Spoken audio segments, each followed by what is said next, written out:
Sinu nivoo on enam-vähem parim, mis ma sulle saan. Sul on lihtsalt hästi vaikne mikrofon. Okay. Ma panen mikrofoni suhu, siis on parem. Mitte kellelegi ei oleks see parem, ma arvan, ei kuulajatele ega ka sulle. Kas sa oled näinud seda naljavideot, mis ringleb internetis, kus inimene istub lennukis ja siis kuuleb, kuidas kapten hakkab rääkima, kuuleb kõlarist siis kapteni tervitust ja siis näitab, mis seal kapteni kabiinis toimub, et miks see heli kvaliteet nii kehv on ja siis seal on näha, kuidas see kapten kõigepealt hingab sügavalt sisse ja siis topib selle põse mikrofoni endale suhu niimoodi põske, sügavale põske ja siis hakkab Hello, dear passengers, you have arrived on the plane headed towards London. Et kui te olete mõelnud, miks see heli kvaliteet lennukites on nii kehv, siis see on sellepärast, et kapten paneb mikrofoni suhu ja põhimõtteliselt järab seda samal ajal, kui ta räägib. Aga miks ta rongides kunagi nii halb oli või trammides? Seda ma ei tea, ma ütlen ausalt. Ma mingi hetk ei ole näinud naljavideoid neil teemadel. Elasin Sõle tänava Koplipoolses otsas ja siis tihtilugu, kui ma sõitsin selle trammiga, siis sinna kodupoole, näiteks Balti jaamast, siis sai kuulda neid vanade trammide siis, ma ei tea, trammijuhi poolseid teavitusi ja minu lemmik oli alati Sitsi, sellepärast, et seda alati kuidagi öeldi sellise, kuidas ma seda kirjeldaksin, nagu telefoni seksioperaatori häälega, niimoodi välja hingada, Sitsi. Yeah. Et see alati tundus kuidagi väga selline eesmärgiga olla erutav. Sitsi. Aga samas ikkagi ma arvan, et sa kuulsid valesti, sest et üldjoontes nii palju, kui need juhid, ühistranspordijuhid ise pidid rääkima sinna mikrisse, siis üldjoontes oli selgelt tunda, kuidas nad on elust väsinud. Kuidas nad on elust väsinud ja neil ei ole võhma, et öelda sõnu välja kuuldavalt.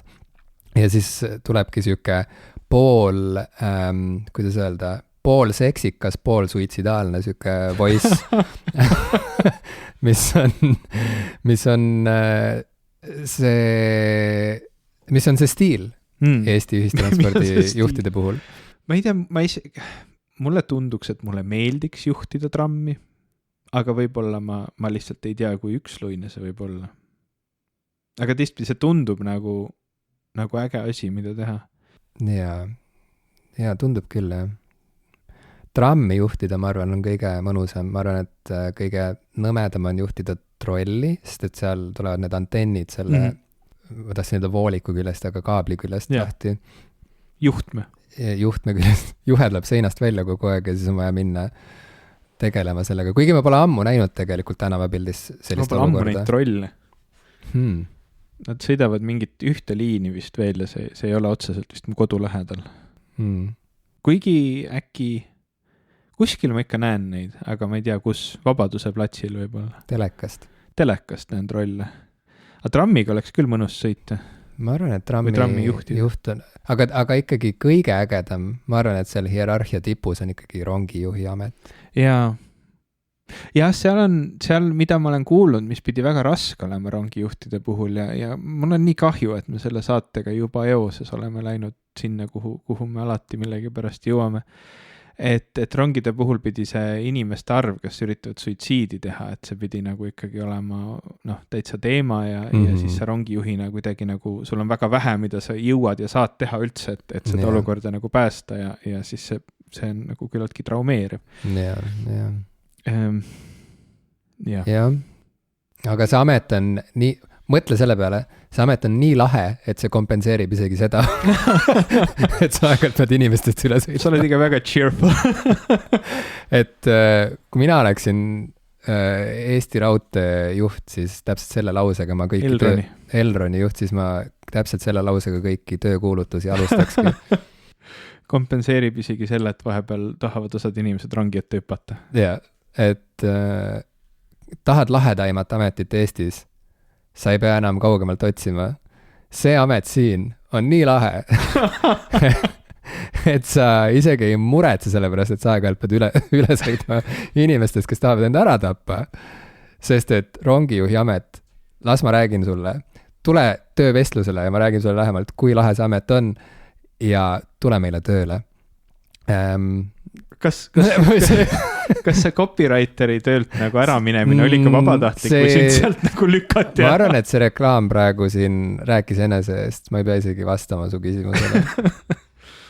Oi, jummel küll. Kui saaks aega tagasi pöörata, ma ei teeks midagi teisiti.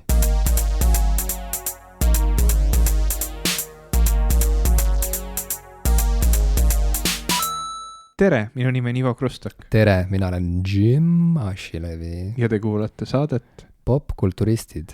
Sitsiri.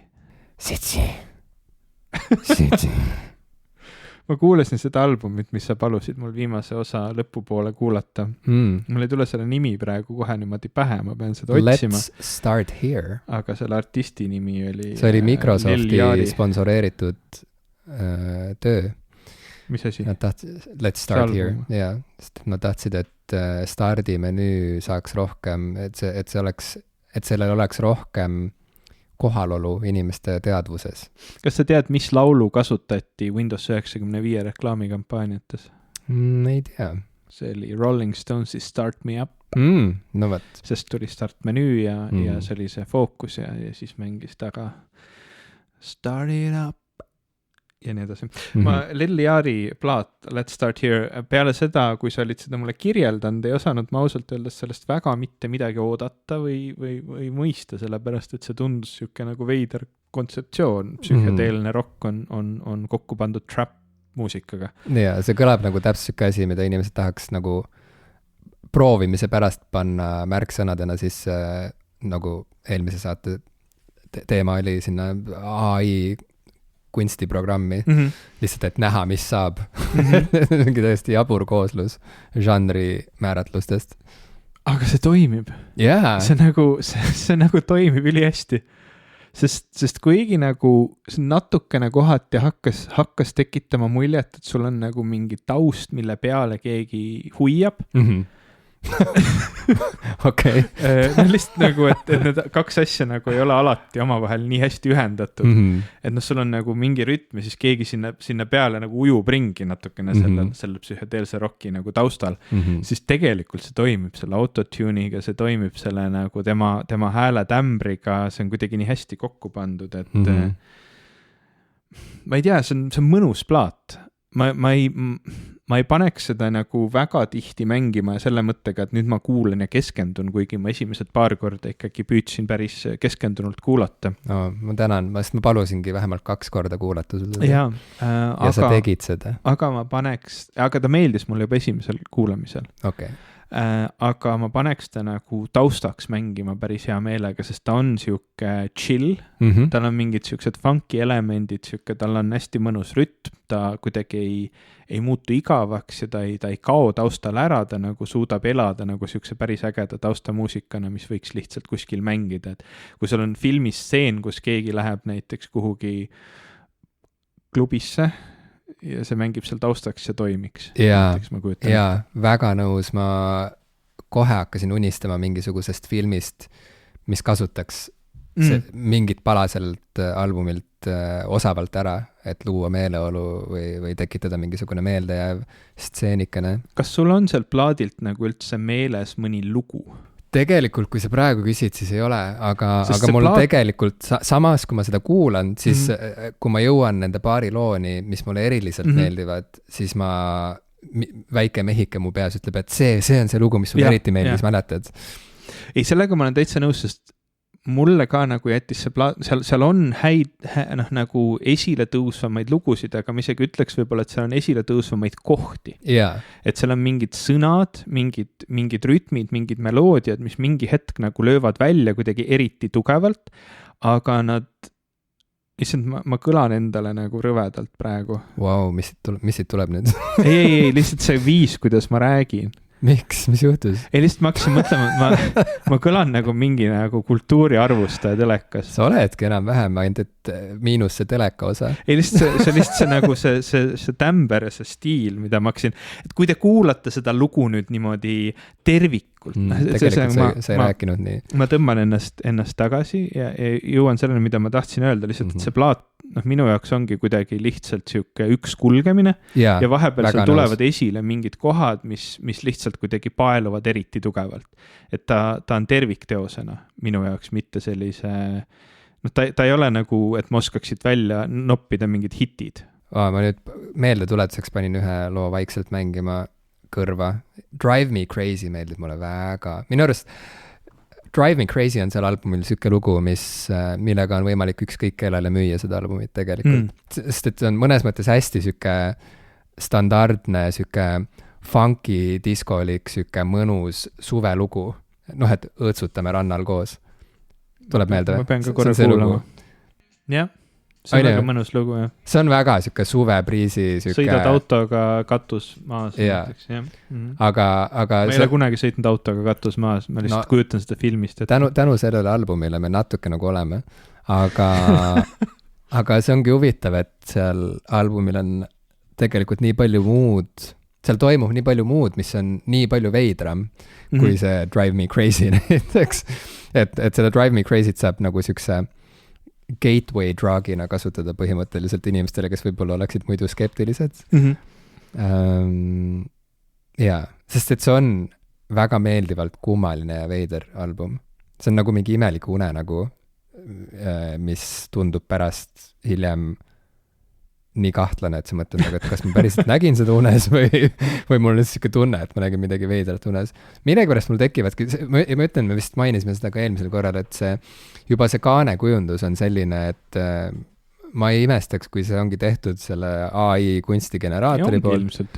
Ja minu arust see album kõlab ka natuke nagu, et mis juhtuks, kui me paneksime nagu need ja need asjad kokku, mis tavaliselt kokku ei käi. Ja siis sealt tuleb lihtsalt mingisugune siuke sürreaalne koogel-moogel välja, mis millegi pärast lihtsalt toimib nii hästi ja on otsast lõpuni nagu nauditav. See toimib, kuna need inimesed, kes selle teinud on selle nagu väga oskuslikult teinud. Et see ongi nagu see, et see produktsioon on nii kõrge tasemega, et ta toimib kokku sellisel nagu lihtsalt veidral viisil. Et kõik on paigas, aga hoolimata sellest, et kõik on paigas, lihtsalt kui sa ütled kellelegi, et teeme nii, siis ei tundu nagu seal asjad läheksid paika, vaata. Nii et ma tõesti, minu jaoks ka väga suur avastus ja ma soovitaks kõigil, kes võivad natukenegi huvi tunda lihtsalt, et mis asi see on. Ma isegi ei oska seda soovitada kellegile, kellel on spetsiifiline muusikamaitsed. Ma ei ole kindel, et see meeldib sulle, kui sa üldiselt kuuled siukest funkit, psühhedeelset rocki. Ma ei ole kindel, et see meeldib sulle, kui sa muidu kuuled trappi. Aga see meeldib sulle, kui sa oled cool inimene. Jah. Ja kui sul on hea muusikamaitse. Jah, ma ütleks küll, et kui sind huvitab muusika, siis see on huvitav muusika. Kui sa oled siuke inimene, kes käis valimas, siis sa ilmselt naudid seda albumit. Ma ei ole kindel, et see osa tuleb välja peale valimisi. Kui sa oled see inimene, kes läheb valima. Kui sa oled inimene, kes on üldiselt see, kes käib valimas kõikidel valimistel. Ja kes langetab õigeid valikuid. Ja ei lase teistel otsustada. Siis see plaat meeldib sulle. Jah, siis see ilmselt meeldib sulle. No arvestades, mõnest on nagu keeruline see, et viimase osa me salvestasime 11 veebruar vist. Täna on 26 veebruar ja see osa ei ole veel avalikult kellegile kuulatav, see pole isegi ära monteeritud, nii et me oleme siin, mina olen siin rattast korra maha kukkunud ja ei ole võimeline olnud neid asju ära lõika, aga ma loodan, et nüüd nii eelmise kui selle osa ma hästi ruttu nagu lõikan ära ja panen kohe kõik ülesse. Mulle meeldib see tunne, et meil on sahtlisse salve jäetud osi. Mulle ei meeldi see, et midagi on valmis ja ta pole üles pandud. Mulle ei meeldi nagu, et miski on valmis, sest interneti nagu ajastul võiks ju, kui midagi on valmis, pane üles, jaga seda, miks sa ootad, mis vahet selle? No, ühele meeldib, teisele ei meeldi. Ongi tasakaal. Kas tasakaal käib nii? Yin ja yang. Võrdsus pole see, et kõik on üks ja sama, võrdsus on see, et igal ühel oma. Oli üks Villu Tamme laul. No võt, polegi ammu Villu Tammet maininud. Tegelikult on huvitav see, et näiliselt meie saatesari räägib Kanye Westist, aga tegelikult sama palju kui Kanye Westist räägib see saatesari ka Villu Tammest. tähelepanelik kuulaja on juba tähele pannud seda. On jah? Juba ammu, ma arvan. Okei. Kas keegi on maininud sulle seda? Ei ole, ma lihtsalt ise praegu sain aru, et kui me teeksime sõnapilve sõnadest, mida kõige rohkem kasutatakse meie saatesarjas, siis suurelt oleksid seal nii Kanye West kui ka Villu Tamme. Kas sa, mis muusikavoogedastusteenust sa täna kasutad? Apple Music ikkagi, kuigi see kasutajakogemus on kehvem kui Spotify puhul. Spotify on nii käe sees ja nii kuidagi hea UX, UI-ga, aga Apple Music on veidi siuke konarlik teekond. Kas sa võtaksid korra oma Apple Musicu lahti? Nii, lahti. Nii, kirjutasin otsingus Ivo Krustok ja vaata, mis juhtub. Wow, kas see on mingisugune siuke nagu Google'is on mingid huvitavad asjad vaja, et pane sinna sisse selline sõnapaar, vali välja 3. pilt ja siis vaata, mis juhtub. Ivo Krustok. Ma näen, et sul on seal oma artisti profiil. Tõesti. Ma olen nüüd lõpuks voogedastusteenustes oma muusikaga. Ma saan aru, et see ei ole saavutus, sellepärast, et igaüks võib tegelikult laadida oma muusikat kõikidesse voogedastusteenustesse, aga ma pean mainima, see on nii naljakast, kui ma olin kunagi 18 ja alustasin umbes siis muusika tegemisega, siis ma kogu aeg nagu hullult tegelesin sellega ja ma panin MySpace'i kõik oma lood üles ja leidsin kõik platvormid, mis tol hetkel olid need populaarsed kohad, kuhu oma muusikat panna. Ja isegi kunagi tegin nagu plaadi, et kõrvetasin plaadid, tegin neile plaadi ümbrised, panin kile sisse, käisin Genialistide klubis Tartus müümas mingeid ja jagasin laiali oma kaassalvestajatele ja nii edasi. Minu esimese plaadi tiraaž oli 30 ühikut, mäletan vist umbes. Ja nendest üks on veel alles, täiesti ilma avamata, see on mul kuskil siin kapis.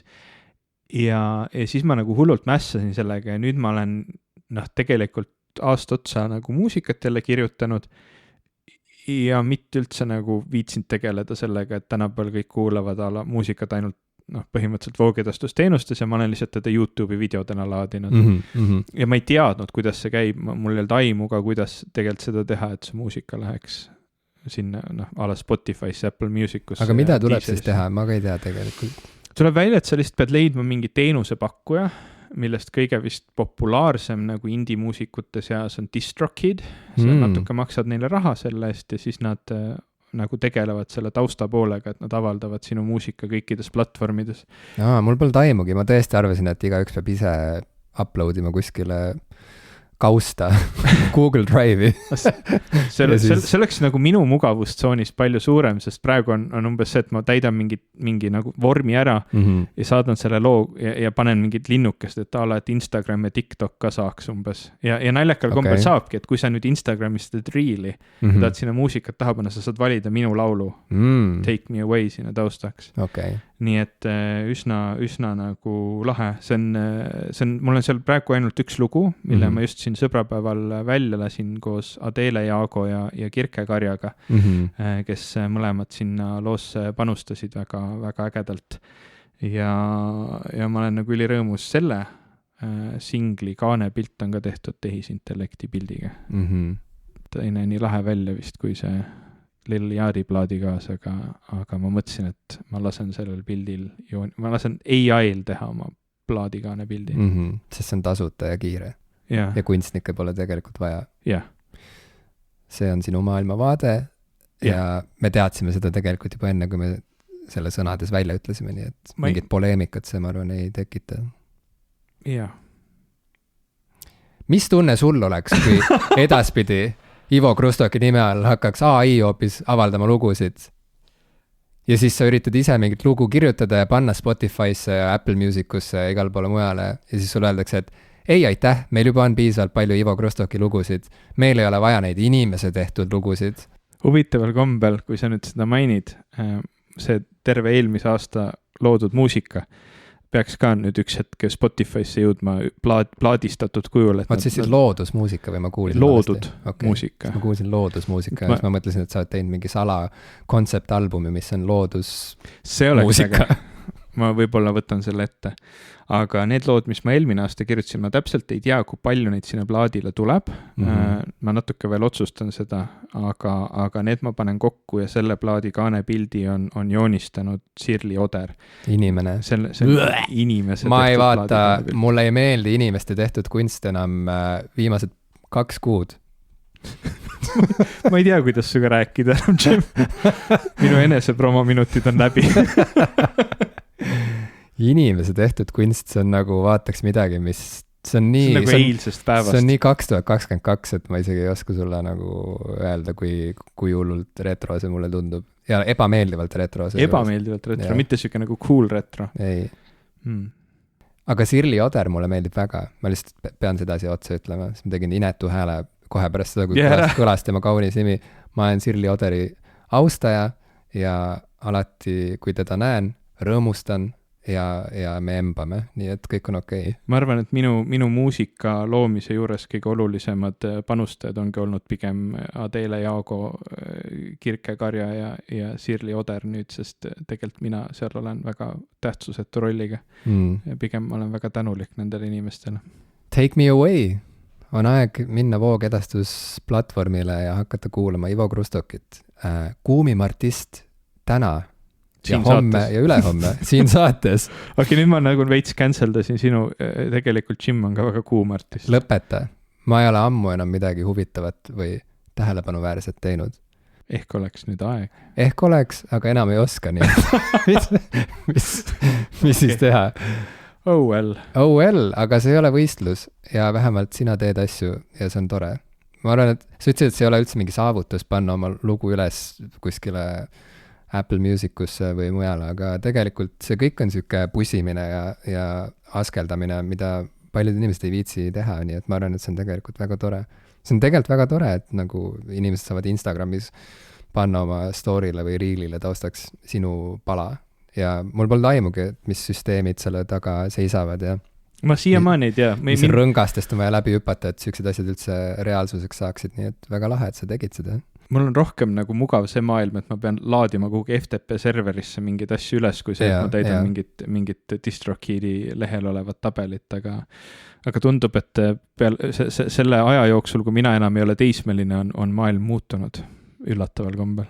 Nagu huvitav, kas tähendab, SoundCloud ja Bandcamp ju ikkagi töötavad teisiti. Seal ikkagi igaüks ise paneb palasid üles ja ei ole mingit vahelüli. Ja see ongi nüüd naljaks, et ma tegelikult neid platvorme on nii palju. Et näiteks selle sama looga, kuna ma olen kõiki oma lugusid avaldanud YouTube'isseni, siis ka selle loo ma koos videoga panin YouTube'i ja minu jaoks see nagu see kaanon koht või see kõige tähtsam koht ongi YouTube, seal on ka see video, mille ma iga looga püüan teha. Aga siis mul järgmine samm oli see, et ma tahaks, et ta oleks nüüd igalt poolt mujalt ka kuulata või leitu, sest mitmed mu sõbrad, sest keegi peale mu sõprade mind väga ei kuula, aga sõbrad on öelnud, et võiks saada ka Spotify'st kuulata ja Apple Musicust ja siis ma nägin vaeva, et nad sinna saada. Aga see, mida ma kunagi tegin, et ma panin neid asju SoundCloudi ja Bandcampi, mulle praegu sinu selle ütlemise peale meenus, et ma tegelikult ei ole seda teinudki selle looga, et ma neid olen hästi ammu juba üle lasknud, neid platvorme, mida ma tegelikult ei peaks tegema, ma võiksin need ka sinna laada. Neid kohti on liiga palju. Jaa, aga Bandcamp on ikkagi nii mõnus koht, et sinna võiks alati panna minu meelest. SoundCloud on minu raadiusest väljas. Aga seal kuulab meid ikka mingi hea 10 inimest, näiteks popkulturistide nimel. Nii et ma sinna ikka laen asju üles ja maksan iga kuu maksu. Tegelikult maksavad meie Patreoni toetajad meile seda kuumaksu, nii et see on ka okei. Jaa, aitäh kõigile, kes meid toetavad ja on toetanud läbi aastate. Kui me nüüd juba oleme siin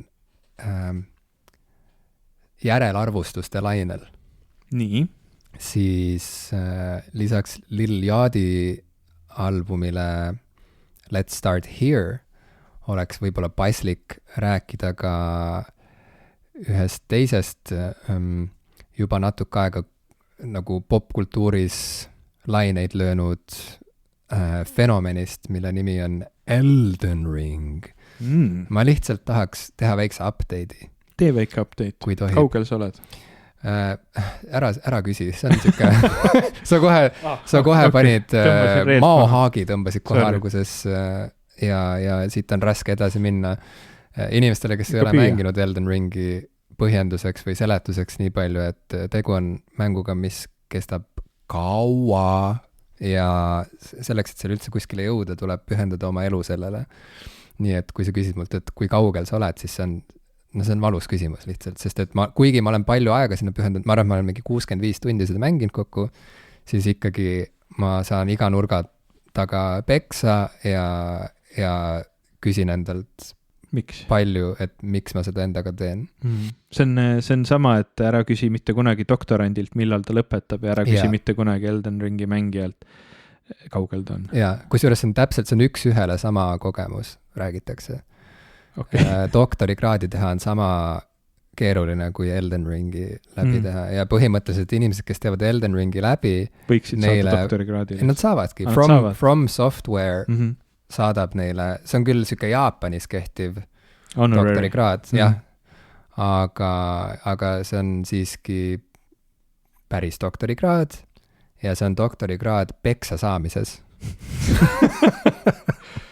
Et sa, siis sa saad kunagi seda öelda, et nagu kui keegi tuleb sulle, kui sa peksa tahad saada, siis sa ütled, väga hea, mul on doktorikraad peksa saamises, ma olen kogu oodanud seda võimalust seda kasutada. Sa ütled veel aitäh pärast. Kumb, sina või see, kes annab peksa? Mõlemad annavad. Sest et doktorit peksta on ka auasi iseenesest. Kõrgelt haritud inimest peksta on hoopis teine tunne kui mingid lollakad matsi, kes pole päevagi koolis käinud. Et hoopis teine tera. Kindlasti. Jaa. See oligi minu update. Ma rohkem ei räägigi. Las see asi jääb sinna paika. Et sa oled palju peksa saanud ja sa tunned, et sul on doktorikraad teenimisel. Ma olen teel sinna ja millal sa lõpetad siis? Ivo, ise sa oled doktorikraadiga ja siis sa ikkagi teed niimoodi, teed liiga teistele doktorantidele. Mis siis veel? Sa tõesti ei taha rohkem rääkida Elden Ringist? Ma võin. Mulle tundus nagu naljakam lihtsalt jätta kõik täiesti õhku, aga võib-olla selleks, et oleks meil mingit sisu, jah? Ja. Saade jätkuks, me oleme liiga vähe salvestanud. Sisu. Kogu aeg läheb meelest. See oli mingi soome sõna, sisu. Automark on ka sisu ju. On või? On ju mingi sisu auto. Või ma olen ette kujutanud seda või? Ma tean, et Lada on. Sisu on ka. See, et Lada on olemas, see tähendab, et sisu ei saa siis olla või? Sisuautod ei ole need suured mingid furgoonid või? Aga võib-olla on, ma just mõtlen, et see on mul kuidagi praegu peas, et võib-olla tõesti on olemas auto nimega sisu, sest ma käisin vabariigi aastapäeva paraadil ja seal sõitsid suured sõjaautod mööda ja mul on siuke tunne, et ühe nende peale oli kirjutatud sisu. Nii et sul võib õigus olla. Aga soome keeles sisu tähendas ka midagi väga sellist sügavmõttelist. Ma lihtsalt ei mäleta enam, mis see võis olla, ma pean hästi kiiresti guugeldama. See on sisu is a unique Finnish concept. It is a Finnish term that can be roughly translated into English as strength of will, determination, perseverance and acting rationally in the face of adversity. See on siuke nagu otsustuskindlus või meelekindlus, siis on sisu. Huvitav, vaata eesti keeles tegelikult need konnotatsioonid kaasnevad ka sõnaga sisu. Kui sul on palju sisu. Jah, et küll see on üks... See oli üks, et sellel inimesel on sisu. Tähendab, ma ei ole elu sees niimoodi öelnud, on ju? Ja ma ja keegi pole ka minu kohta seda öelnud. Jaa, no seda me teame, miks keegi pole sulle öelnud niimoodi sinu kohta. Sest mul ei ole. Jaa, sa oled õõnes seest. Sa oled õõnes nagu see akustiline kitarr, mis siin seina ääres sul... Mulle tuleb sellega meelde üks arvustus, mis meie saate kohta kunagi kirjutati, mis on mu lemmikarvustus, mis kunagi meie saate kohta on kirjutatud. See on vana kuld. See on kuld, ma üritan selle üles leida, sa võid samal ajal eetrit täita. Issand jumal. Eetrit täita. Jah. See on see, kuhu me oleme jõudnud. Ja see oli, kui me Raadio 2 töötasime, siis oli üks inimene, kes jättis Raadio 2 koduleheküljele arvustuse meie saate kohta. ja see oli nii ilus, et ma pildistasin selle endale üles ja jätsin meelde, et ma alatiseks, et ma ei unustaks ära seda. See oli midagi sellist, et eputav, tüütu ja sisutühi. Ja põhimõtteliselt need 3 sõna vist olidki, jah. Ma ei leia seda enam nüüd üles, aga leidsin nii. Sisutu, tüütu, eputav. Mis on väga täpne. Mis on täpne. See on väga täpne.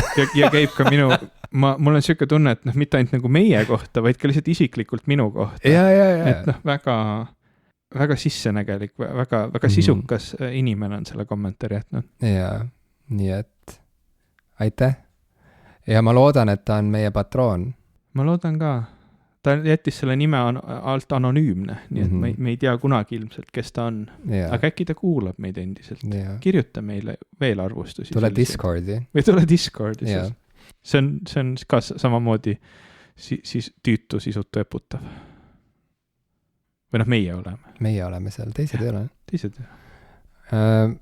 Elden Ring. Võib-olla Elden Ringi kohta lihtsalt ütleks nii palju, et mulle tundub, et see tuli välja siis, mitte mulle ainult ei tundu, et see tuli välja eelmisel aastal, vaid see tuligi.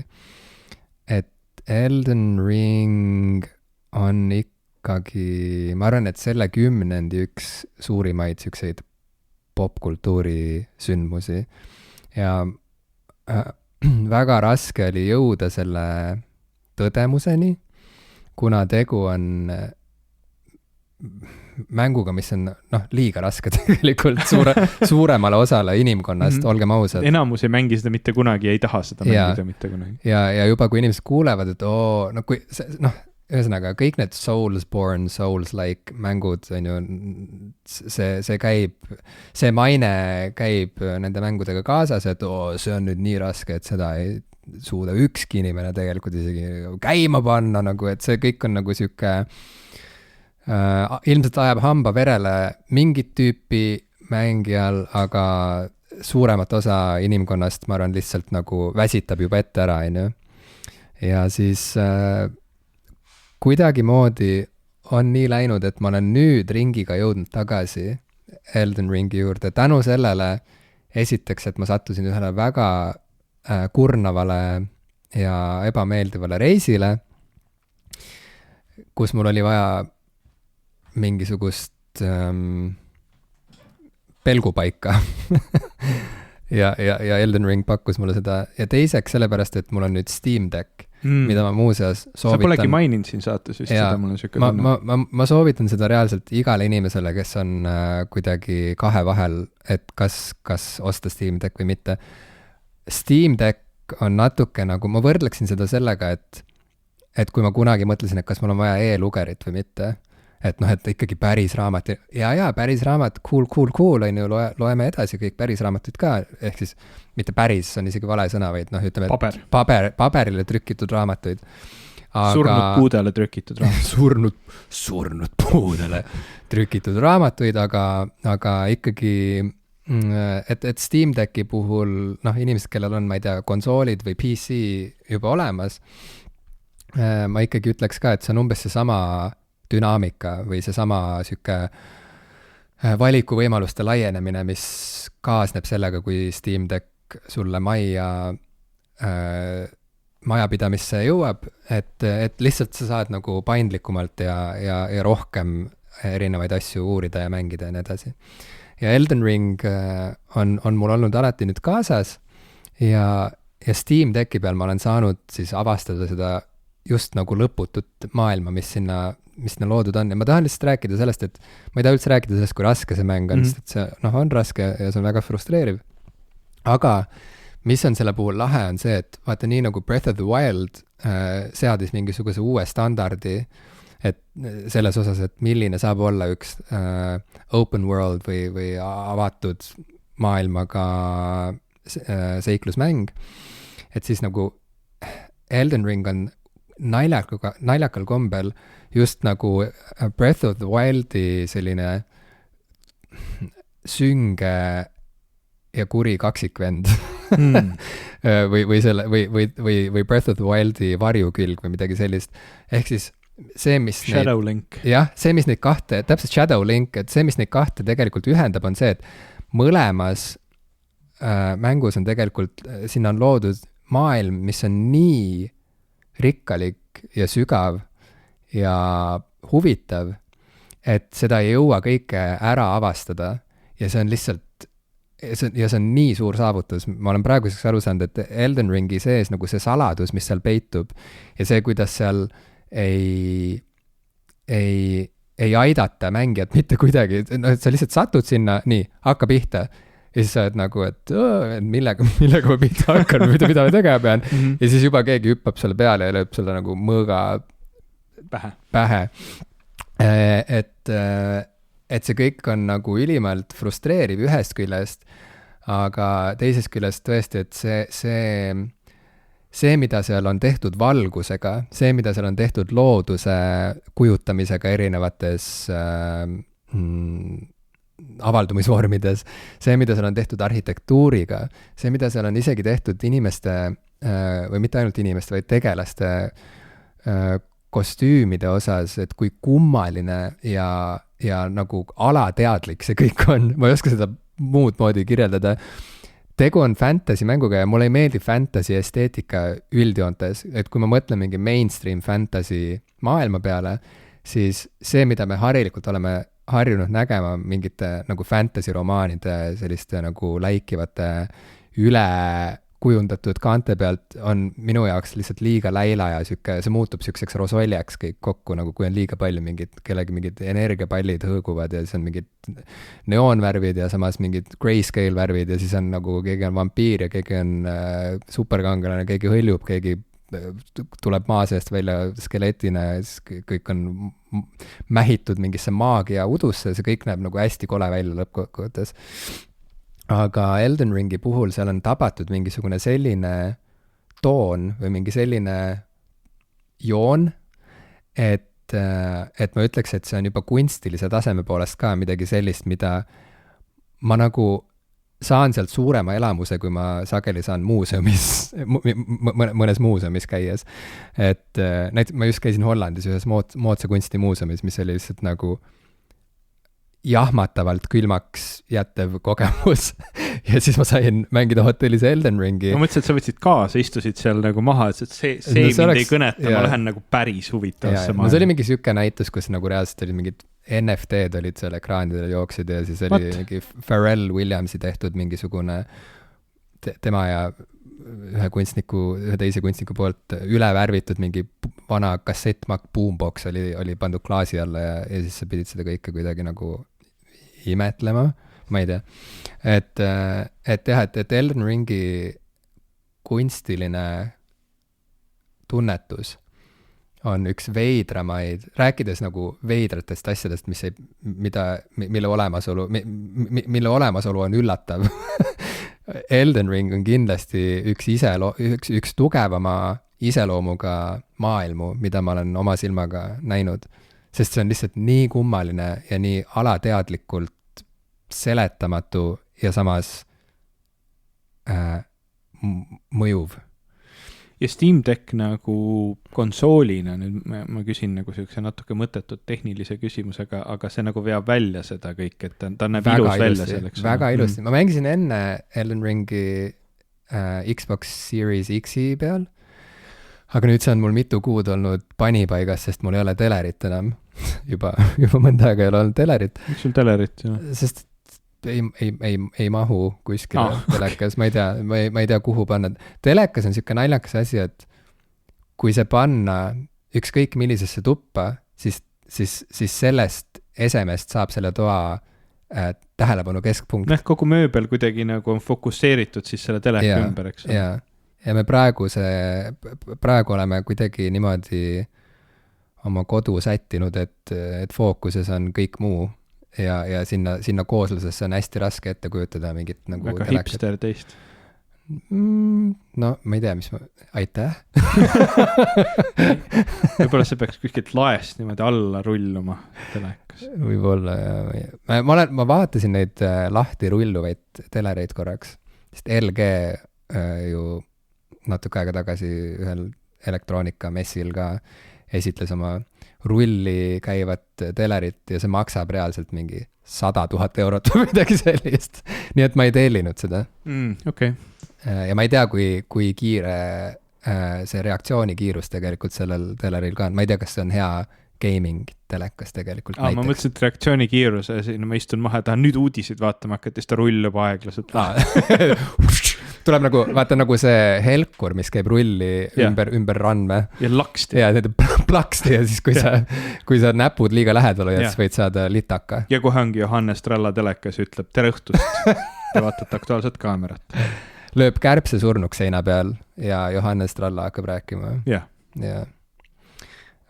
Ja see vist nii palju ma tahtsingi rääkida Elden Ringist, et ma tahtsin lihtsalt esiteks soovitada inimestele Steam Decki ja kinnitada, et Elden Ring jookseb seal hästi ja lisaks öelda seda, et ma arvan, et Elden Ring, kui me jõuame selle 10. lõppu, siis see on üks neid asju, millest me räägime ka 10. kokkuvõtetes, sest et see on meistriteos, see on suur saavutus ja see on selline mäng, mille puhul sa hakkad jälle imetlema seda, milleks inimesed on koos võimelised, kui nad panevad oma pead kokku ja loovad koos midagi. Sest et see on tõesti, see on arusaamatult suur saavutus, see mäng nagu kunstilise ja helikujunduse, ma räägin just soundtrackist eeskätt, ja üldse mingi tunnetuse stiili koha pealt. Sa tegid seda õudselt tunda, nagu ma peaksin seda ka proovima mängima, aga ma tean, et sellist tüüpi mängud on mulle piin, et ma lihtsalt ei taha. Et noh, ma ka ei tahtnud, ma jätsin pooleli esimene kord. Mulle meeldivad seiklusmängud, mitte nii väga isegi sellised väga intensiivsed rollimängud, ma olen täheldanud, et need rollimängud ka, mida ma mängin, näiteks Skyrim, mis mulle väga meeldis ja seesama Legend of Zelda Breath of the Wild ja nüüd siis ka see Hogwarts Legacy, mille osas ma ikka ei ole veel väga kindel, kas seda on okei mängida või mitte, aga ma mängin siiski. Et need on kõik nagu mängud, mille nagu põhifookus on tegelikult sellel seiklemisel ja mitte sellel brutaalsel nii-öelda nagu statide paika saamisel ja grindimisel ja kõigel muul, et ma olen ikka see story inimene, mul on siuke tunne.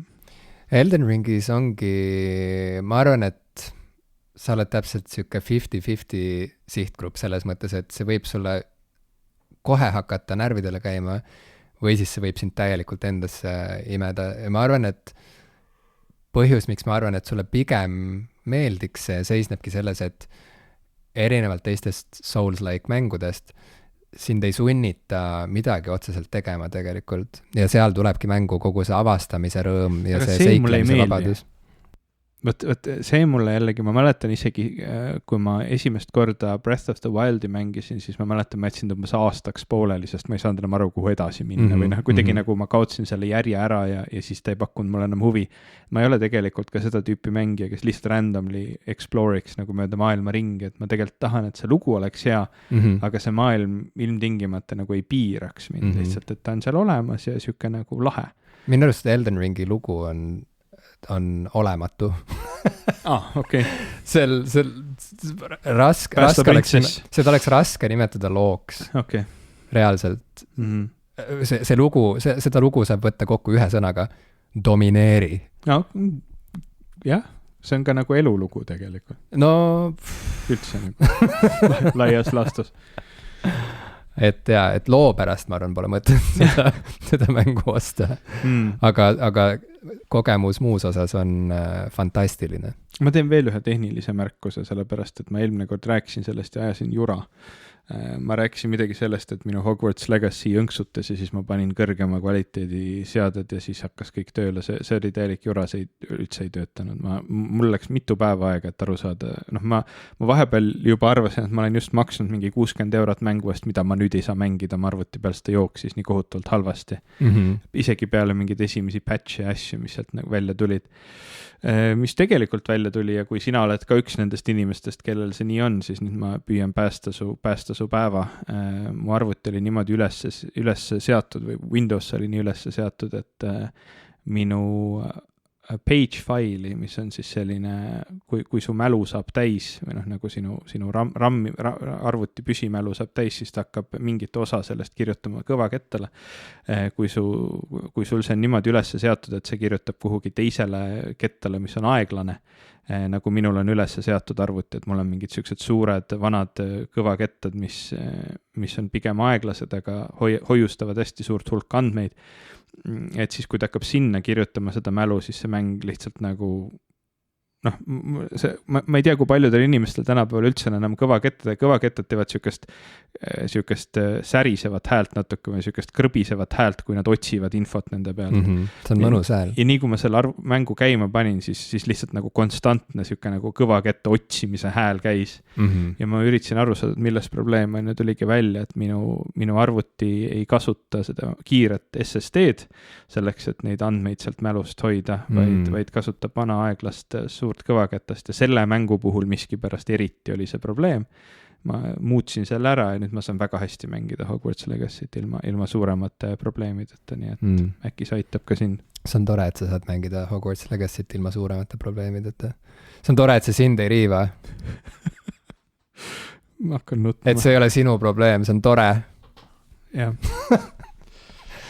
Ma tahaks öelda lihtsalt seda Elden Ringi lõpetuseks. Nii. Kui ma tohin ühe asja veel öelda. Tohid. Et Elden Ringi solva ühtegi vähemusgruppi, ma loodan. See solvab, ma arvan, et see mäng solvab kõiki. See mäng sülitab näkku igale ühele, kes üritab mängida seda.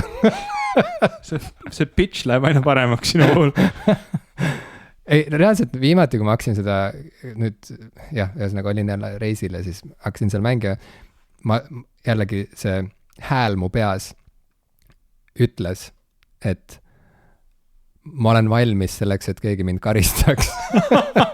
Spank me, baby, spank me. Spank me, daddy oli see, mis ma tegelikult kuulsin oma peas. See on mingid, ma ei saa sellest daddy teemast absoluutselt. Ma ei tea, kas selles saates on kunagi üles tulnud. Me pidime seda, ja siis me leppisime kokku, me ei leppinud kokku, me ei allkirjastanud lepingutega midagi. Aga see teema jäi meile riiulisse, et ühel päeval me peame seda daddy ja seksikuse dünaamikat lahkama natukene. Mul ei ole õnneks olnud mitte kunagi ühtegi partnerit, kellel see on nagu mingi teema ja ma sa ei tea seda. Ja ma olen küsinud. Kas see on esimene asi, mida sa küsid? Tavaliselt. Esimesel teidil. Wow. Mistõttu mul on väga vähe partnerid. Kuidas sa seda küsimust formuleerid täpselt? Kas sul on ka see mingi daddy värk või? Nii, ja kui ta vastab ei või jaa, siis kuidas sa jätkad? Väga hea, tavaliselt on see vastus olnud. Ei tegelikult, ma tunnen ennast nüüd hästi self-conscious, ma teen nalja, see ei ole esimene küsimus, mida ma küsin. See ei ole? Ei. Okei. Ma tunnen ennast ebamugavalt. Kas sa tahad, et me liiguksime selle teema juurest ära? Jah. Aga ütleme lihtsalt nii palju, et ma ei saa sellest aru ja võib-olla ei olegi vaja inimestel rääkida asjadest, mida nad ei mõista. Aga võib-olla siis hea... Ma ei tea, miks me seda saadet muidugi teeme siis, aga... Võib-olla hea teema ettepanek podcastile ei saa aru. Tõsi, ei saa aru, äkki te tahate sellest rääkida. Võib-olla teile see on just vastupidi mugav teema. Et eks siis, sest seal on ka 2 issit juhivad seda saadet. Ja ma arvan, et maailmas on mitmeid inimesi, kes peavad neid seksikateks. Nii et kust tuleb see kultuuriline harjumus, komme, meem sulatada kokku seksikus kui selline ja selline issilikkus. Jah, see on hästi püstitatud uurimisküsimus. Jääme ootama erisaadet. Aga me võime ka ise seda lahata mingi hetk, ma ütle mulle, kui meil see teine seksi eri tuleb, siis saame rääkida sellest näiteks. Anyway, Elden Ringi alguses on üks kummaline asi, mis on siuke isiklik asi, mida jagada. Nii? Esimest korda siin saatesarja ajaloos. Et Elden Ringi alguses on selline moment, et kui sellest algusmenüüst edasi minna ja see mäng pihta hakkab, see esimene asi, mida mängija peab tegema, on, ta peab looma endale selle peategelase või selle karakteri, kellena ta siis seda mängu hakkab mängima. Ja kuidagi on niimoodi, et see Elden Ringi tegelaste valikugalerii, see, kuidas see välja näeb, pluss see, mis toimub, milline muusika seal taustaks mängib, see kooslus, see visuaal ja see muusika, see kooslus kokku mõjub mulle niimoodi, et ma iga kord tahan nutma hakata, kui ma seda näen ja kuulen. Mis on hästi, ma ei oska seda seletada tegelikult, miks see nii on, aga see on nii lahe asi, mille ma olen leidnud, et miski tekitab tundeid minus esimest korda elus. Kas see on ainus asi, mis on tekitanud sinus selliseid tundeid? See on ainus asi, mis on seni tekitanud tundeid minus ja ma naudin seda ja ma olen tänulik. Aga tõesti, see on huvitav, sest ma olen mõne teise inimese puhul vahel näinud, kuidas mingi asi on nagu päästik neile ja nad millegi pärast muutuvad väga emotsionaalseks, kui juhtub mingi asi, kui nad kuulevad midagi või kui nad, ma ei tea, tunnevad mingit lõhna spetsiifilist või mis iganes. Et minu puhul siis tuleb välja, et üks nendest päästikutest on Elden Ringi karakteri loomise sektsioon. Väga huvitav. ja sellega kaasas käiv muusika. Selle muusika, selle meloodia käigud mõjuvad mulle niimoodi, et see on nagu nutmine muusika keeles või midagi sellist. Ma ei oska seda paremini seletada. Ja huvitav, see on kirjutatud D-minooris kõige kurvemas helistikus üldse. Võib-olla, ma ei ole kindel, ma ei oleks üllatunud. Aga kuidagi jah, et see, mismoodi need tegelaskud seal välja näevad ja kõik see kokku tekitab mingi sellise ja see ei ole kurb tunne, vaid see on mingisugune süke kurbusest veel sügavam tunne, mis on oma olemuselt kuidagi, see on nagu, see puudutab midagi väga tõelist minus, mida ma ei teadnud, et saab niimoodi kätte. Nii et nüüd on siis see ka jagatud. Seda tahtsin ka öelda, see on lihtsalt veider. Mul ei ole, vaata, ma olen kuulnud palju, kuidas inimesed näiteks raamatut lugedes hakkavad nutma või kuidas muusika neid nutma jääb või mis iganes. Mängude puhul ma olen seda sama kuulnud, aga mulle endale pole kunagi ükski mäng niimoodi mõjunud. Ma mäletan, et sa oled rääkinud mulle Brothersi mängust näiteks. A Tale of Two Sons, jah. Räägi sellest veel, sest sellest on 100 aastat möödas, kui me viimati seda rääkisime. See on selles suhtes huvitav mäng, et ta mehaanika on üles ehitatud sellele, et ta nagu paneks sind rasketes olukordades nagu raskeid asju tegema ka nagu päriselt füüsilises maailmas. Või ühesõnaga, ta kasutab ära seda mehhanismi, et kuidagi viia sind, või seda sama kontrollerit, mis su käes on, et viia sind sinna maailmasse sügavale sisse ja see, pannes selle kokku veel selle looga, mis on ääretult nagu sünge ja kurb ja see, et sa nagu kuidagi ise pead ennast viima nende tegelaste nagu pingutustesse, on olnud siis, ma pakun, et ainus kord arvutimängude nagu kogemuses minu jaoks, kus see on ajanud mind nutma. Ma ei tea, ma ei mäleta, kas on veel mõni mäng seda teinud, aga see oli see üks mäng, mis minule seda nagu, mis mulle nii mõjus. Kas sulle mõjus lõpp niimoodi või sa tundsid seda ma arvan, vahepeal? See oli vist nii, sest on nii kaua möödas, ma ei mäletagi väga hästi enam seda mängu, aga ma tean kindlalt, et lõpp oli, ta oli juba üles ehitatud niimoodi, et sa jõuaks sinna lõppu ja peaksid tegema neid tegevusi, mis on hästi rasked. Et see lõpp kindlasti mõjus, ma ei mäleta, kas seal oli varem ka midagi. Et ütleme nii, et Need for Speed pole mind kunagi nutma jäänud näiteks. Okay. Isegi mitte see autovaliku ekraan ja selle muusika. Arusaadav. Aga jaa, see on huvitav, kuidas need nagu triggerid üldse nagu toimivad ja kust see tuleb, sest ma tean ka näiteks seda, et see on mul elus väga erinevatel perioodidel väga erinevalt mõjunud. Näiteks eelmise aasta esimeses pooles enam iga asi võis mind nutma jääda. Iga mingi süke natukenegi raskem asi. Nüüd enam see nii ei ole, aga ikkagi ma vaatasin, ma käisin Rootsis üks hetk siin nädalavahetusel ja vaatasin laevas samal ajal, kui Kõva Pralle käis ümberringi ma isegi ei oska nagu kommenteerida neid inimesi, kes seal ümber pralletasid öö otsa teistes kõrvalkajutites, nad tulid vahepeal mu ukse peale taguma ja tundusid üldse ääretult ebameeldivad. Aga ja kusjuures üks nii-öelda wifi hotspot, mis ilmselt oli kuskil mu lähiümbruses, võib-olla nendega seotud või mitte, oli nimel SS Legion. Nad tundusid sellised keerulised inimesed. Okay. Aga ühesõnaga mingi tramburai käis, siis ma istusin kajutis ja vaatasin Interstellarit ja Interstellaris on üks stseen, mis mind alati nutma, see on see, kui Matthew McConaughey tegelane tuleb tagasi planeedilt, kus ta vahepeal kaotas mitukümmend aastat ja siis vaatab mitukümmend aastat nii-öelda neid videosid, mida tema siis poeg peaasjalikult oli talle saatnud sinna laeva peale. Külmavärinad selle peale. See oli nagu siuke koht, mis ikkagi nagu kuidagi toob selle tunde peale, et see on nagu ikka nüüd väga kurb. Yeah. Aga muidu see on kuidagi hästi seotud sellega, mis siuke emotsionaalne seisund üldiselt on. Kas sa oled seda Elden Ringi nagu seda menüüekraani tunnet tundnud siis läbivalt või see on mingitel perioodidel ainult nii?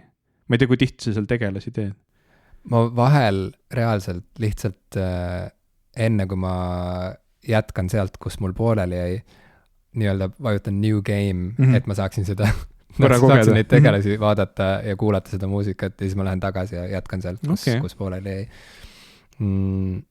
Et alati mõjub samamoodi, aga et see on imelik, ma olen nagu oodanud, et millal mingi selline emotsioon võiks üles kerkida mingit mängu mängides, sest et filme ja sarju vaadates ma olen küll pisaraid paotanud. Ma isegi mäletan, et kunagi oli selline seriaal nagu 6 Feet Under, ma ei tea, kas sa mäletad seda, selle nimi on tuttav. Selle pealkiri eesti keeles vist oli Mulla all, kui see Eesti telekanalitel jooksis ja see rääkis ühest perekonnast, kellel oli perefirma, mis tegeles siis matuseteenuse pakkumisega, alustades nagu siis selle kadunukese keha eest hoolitsemisega ja ettevalmistamisega matusetseremooniaks kuni siis selle matusetseremooniani välja. Ja siis, kui see sari läbi sai, selle sarja viimase hooaja viimane osa oli selline, et see lihtsalt, see lõi mu nagu kirvega pooleks. See ei kõla väga meeldivalt, kui ma seda niimoodi ütlen, aga ma arvan, Elden Ring ei kõla väga meeldivalt, kui sa sellest räägid, aga noh. Ma arvan, et mul ei ole mitte kunagi olnud sellist breakdowni ühtegi asja vaadates kui 6 Feet Underi lõpus, et see kuidagi tabas mingit sellist närvi minus, et ma mäletan, et ma olin veel oma vanemate kodus, nii et mu vanaema ja vanaisa magasid juba teises toas. Ma olin siis väiksemas toas, kus ma üles kasvasin. Vaatasin seal diivani serva peal, seda viimast osa oli juba hiline õhtutund. Ja ma olin hommikumantlis, lihtsalt vaatasin pimedas toas arvutist seda viimast osa. Ja lõpus, kui see osa oma nende lõpu stseenideni jõudis, ma ei hakka ära spoilima, siis see mõjus mulle niimoodi, et ma hakkasin nii hullult nutma, kõõksudes nutma, et ma reaalselt pidin vajuma diivanilt põrandale niimoodi käpuli maha, et ma saaksin seal edasi kõõksuda. Ma ei ole niimoodi kontrolli kaotanud ei enne ega pärast seda. Ja ma nutsin pikalt, reaalselt lihtsalt nagu pikalt niimoodi nagu suu lahti niimoodi hingetult peaaegu. Ja see oli vist see, mida nimetatakse katarsiseks. Ja ilmselt küll, jah. Ma ei ole seda sarja kunagi näinud, nii et ma tegelikult isegi ei oska seda kuidagi kokku viia nende tunnetega, aga väga huvitav, jaa. See oli, ma ei tea, kuidas see praegu mõjuks see seriaal, võib-olla see tunduks juba natuke nagu ajale jalgu jäänud. Kusjuures oleks huvitav kuulda, kui keegi seda mingi hiljuti on vaadanud, et kuulda muljeid, et kuidas on. Kirjutage meile Discordi. Aga tol hetkel see oli, ma ei tea, ma olin siukses vanuses, kus ma niikuinii mõtlesin iga päev elust ja surmast. Enam ma ei mõtle üldse, mitte millestki, nagu sest ma olen kalestunud ja vana. Sa oled 30-ndates, nüüd on mõtlemisel piir. Mul ei ole aega mõelda enam. Aga tol hetkel see tabas täpselt seda eksistentsialismi närvi, sest et see on väga ilus ja humoorikas seriaal, aga ühtlasi küsib mingeid väga suuri küsimusi mingil üldsegi mitte läägel ega pealetükkival ega tüütul moel. Et küsib küsimusi selle kohta, et miks me elame ja miks me sureme ja mis mõte sellel kõigil on. Mis kõlab nagu väga, ma ei tea, standardselt aga seda on tehtud nii hästi, et lõpuks see kõik lihtsalt mõjus mulle nii, nagu ükski teine asi varem ei olnud mõjunud.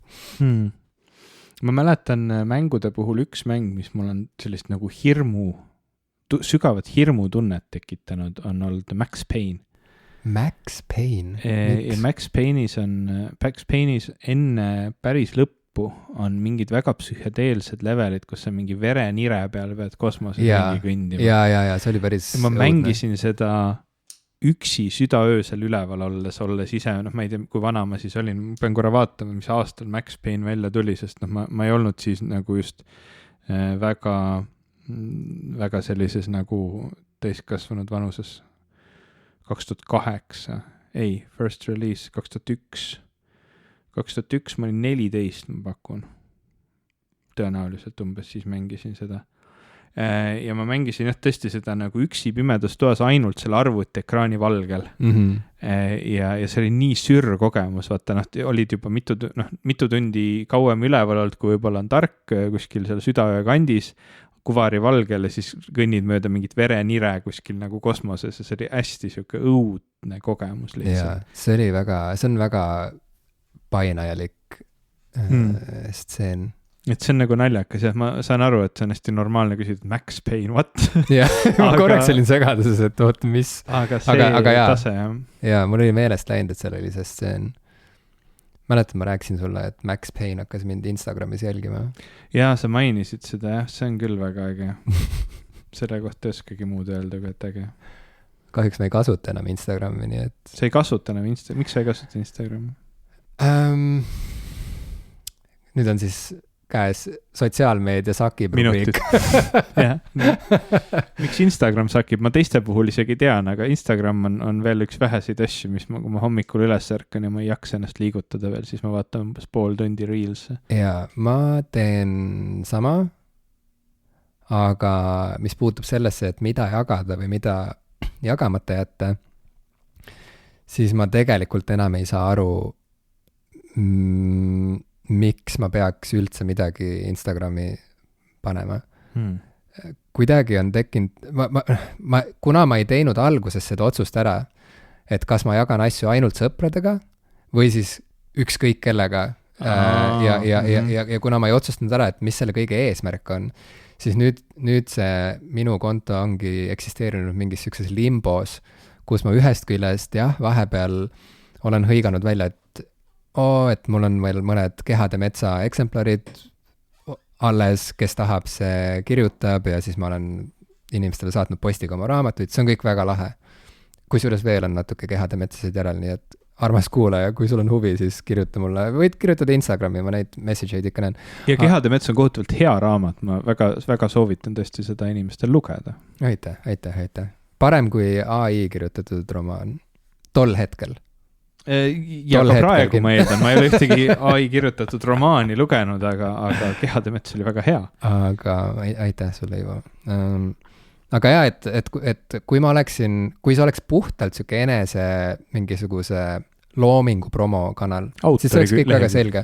Aga kuna mul on läbisegi mingisugused lambi hetked mingitest, ma ei tea, kodustest olukordadest ja ma ei tea, loodusvaatlusest ja siis jälle tuleb mingi promotekst ja nii edasi, et see on läbi aastate on selle Instagrami konto eesmärk kuidagi muutunud ja mulle ei meeldi see, et see kõik on nüüd nagu läbisegi süke, jällegi ma kasutan sõna rosolje. Nii et mul on natuke süke tunne, et ma kas peaksin selle üldse panema lukku, nii et mul ongi, et keegi ei näegi, mida ma sinna panen ja ma jagangi seda, ma ei tea, 1-3 inimesega, ja siis tunnen seda vabadust päriselt, et ma võin sinna panna ükskõik mida, ma ei tea, pilte oma võileivast, mida ma hakkan sööma või siis sellest, mida ma arvan mingist poliitikust, mida iganes, või siis otsustadagi ära, et see on nüüd nagu puhtalt mingisugune promokanal ja alati, kui ma midagi hakkan kuskil tegema, kuhu tahan suunata inimeste tähelepanu, et siis ma räägin ainult sellest, et ma ei pane sinna läbi isegi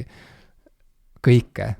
Noh, ma tunnen ennast väga ebamugavalt ka näiteks olukordades, kus ma mõtlen, et see on nagu nii ilus pilt, ma tahaksin seda jagada, aga seal on näiteks mu lapsed peal. Et varem ma panin nagu kõhklematult, et okei, et see on nii ilus pilt mu tütrest, ma panen selle siia, aga nüüd ma mõtlen nagu, et oota, aga esiteks, keda huvitab, et pilte mu tütrest ilmselt nagu tahavad näha pigem mu pereliikmed, nii et ma võin sama hästi neid otse nendega jagada. Ja kui ma juba tahan nagu laiale maailmale seda kõike näidata, siis mul tekib küsimus, et oota, aga kas ma päriselt tahan teha nii, et absoluutselt igal ühel on ligipääs sellele, et kus ma oma lastega käin, mis toredaid tegevusi me koos teeme, millised nad välja näevad, kust neid leida võib ja nii edasi. Et ja see ei ole ainult, lapsed on lihtsalt üks näide, aga ma ei tea, et see kõik on läinud siukseks nagu sigri-migriks ja ma enam ei saa päris hästi aru, nii et mulle nagu mugavam ja eelistatavam tundub mulle tegelikult üldse nagu kaduda ära nagu sotsiaalmeediast, kui ma seda ei kasuta just ainult mingil müügi eesmärgil. Mul on seda teatud mõttes nagu kahju kuulda, sellepärast, et ühest küljest minu jaoks Instagram on ainukese kanalina säilinud, sest Twitter pole kunagi olnud ja kuigi Facebook alguses oli selline sõprade ja perekanal, siis ta väga kiiresti kaotas selle relevantsuse ja Facebook on lihtsalt mingi ürituste ja poliitpostituste kanal suuresti, vist mul on siuke tunne. Aga Instagram oli minul jäänud selliseks põhiliseks nagu sõprade elu nägemise kanaliks. Et sa näedki, et näed, et siin mida Jim oma perega teeb ja kus nad on käinud ja sa nagu hoiad ennast kursis sõprade ja nende tegemistega, isegi kui sa võib-olla väga tihti ei kohtu, ei räägi. Ja selle kanalina ta mulle väga meeldis. Muidugi Instagram, sul on õigus, on ka tegelikult sellelt üsna kiirelt ja pikka aega juba ära liikunud, nii et enam tõenäoliselt seda rolli isegi ei kanna, aga mu peas on ta alati seda rolli nagu täitnud. Ma ise olen teda ka pigem kasutanud lihtsalt nagu oma elu eri külgede nagu näitamiseks ja ta on mul avalik, nii et see on ka minus tekitanud neid küsimusi, et mida siis näidata ja mida mitte. Ma viimased aasta aega olen natukene rohkem vähem avalikult mingeid asju postitanud ja näidanud ja vähem avalikult elanud, et siis ma nagu ühest küljest saan aru sellest, et sa nagu võib-olla ka tunned seda, et sealt tuleks nagu mingid piirid panna, aga teisest küljest ma mõtlen, et mul on nagu pigem kahju, et Instagram on läinud vähem selleks, nagu Instagram oli ja palju rohkem selleks, et seal on hästi palju enesepromo postitusi, kommertspostitusi ja lihtsalt nagu kogu see Reelside pool, see TikToki pool, mis on sinna juurde tulnud, mis mulle meeldib, aga see ei ole see, kus ma oma sõpru näen. Mu sõbrad ei tee väga Reelse. Kahjuks. Ja ma arvan, ma kõige rohkem kasutan igapäevaselt nüüd Instagrami selleks, et ma vaatan naljavideoid, mida mu abikaasa on mulle saatnud ja siis ma saadan talle vastu. Nii et kui ma avan Instagrami... See on ka tore ise. See on vahva, aga see ei ole nagu... Mina sinna mingit sisu juurde ei too iseenesest, mis ongi, suva, keegi ei nõuagi mult seda. Aga see lihtsalt tekitab küsimuse, et oota, aga miks mulle üleüldse need pildid seal üleval on? Mille jaoks? Kelle jaoks? Aga samas ma olen nõus, sa oled üks väheseid inimesi, kelle postitusi ma alati esiteks näen, sellepärast et ilmselt kuna ma olen alati engage inud sinu postitustega, siis neid söödetakse mulle eelisjärjekorras ette. Aga ongi muidu ka väga tore näha, et kus sa parasjagu oled, mis sa teed, siis sa oled siuke tabamatu ime ja siin kunagi ei tea, kas sa oled parasjagu Kohilas või Rootsis või Antarktikas ja millist vestlusringi sa vead või millisel konverentsil sa parasjagu oled, et see kõik on nagu lahe siuke, kus on Ivo ja mis ta teeb, siuke kanal. Aga jaa. See on pigem see story'de pool. Ma nagu minu jaoks Instagram on ikka see vanakool, et sa teed Instagrami pildi ja seda ma ise teen palju vähem. Story tundub mulle jällegi siuke enesepromo koht natukene. Jah, sest et seal on sellised kiired teated, on ju, et tahan praegu kõigile märku anda ette ja siis see on relevantne umbes 24 tundi, kui mitte vähem. Aga ühesõnaga, nii palju siis sellest, et Instagram on ka küsimärgi all mu jaoks. aga vähemalt su abikaasa ikkagi postitab, nii et ma nägin, et te käisite Maltal. aga tal on ka, tal on kinnine konto.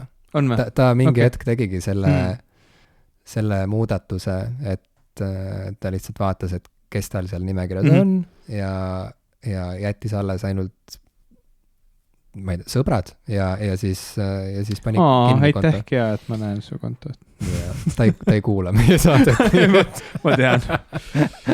Keegi meie lähedastest inimestest ei viitsi seda ammu enam kuulata.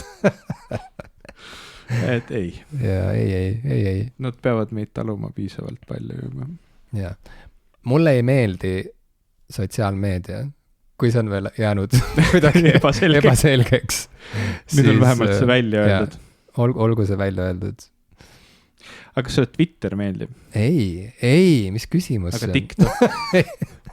Ma ei julge TikToki, okei, selles mõttes, et ma ei usalda TikToki. Okay.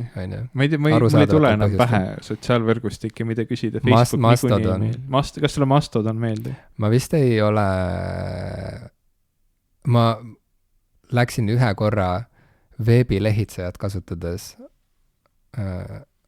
arvuti veebilehitsejat kasutades läksin podcasti Into the Ether Mastodoni lehele, kuna nad promosid seda, sest et neil said Twitterist küll ja nad hakkasid katsetama.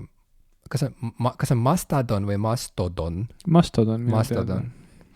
Ma ei tea. Et ma korraks vaatasin, mis seal toimub, aga kõik nägi välja lihtsalt nagu Twitter siis, kui see algas. See on siuke Linuxi mehe Twitter natukene mulle meeldib. See on siuke natuke segane ja tehniline ja natukene ebamäärane ja kasutajakogemus ja kasutajaliides on sellised veel nagu pigem hästi nagu tehnilise inimese omad, mitte sellise väga hea UX, UI disainiga. Ja ma ei tea, see on nagu sega, et nagu Twitter on kuidagi alati olnud enne seda, kui Elon Musk, tegelikult ikkagi väga palju enne seda, kui Elon Musk ära ostis, sest vahepeal on kõik nagu keeruline. Twitter alati tundus siuke kerge ja tore ja lõbus ja tweet ja sa tweetid ja see kõik on nii tore ja Mastodon on mingisugune suur raske eelajalooline loom ja selle asemel, et tweetida sa tootid, mis on minu meelest nagu rõve. Päriselt või? Seda ma ei teadnud. Et kõik see nagu on lihtsalt siuke, ei.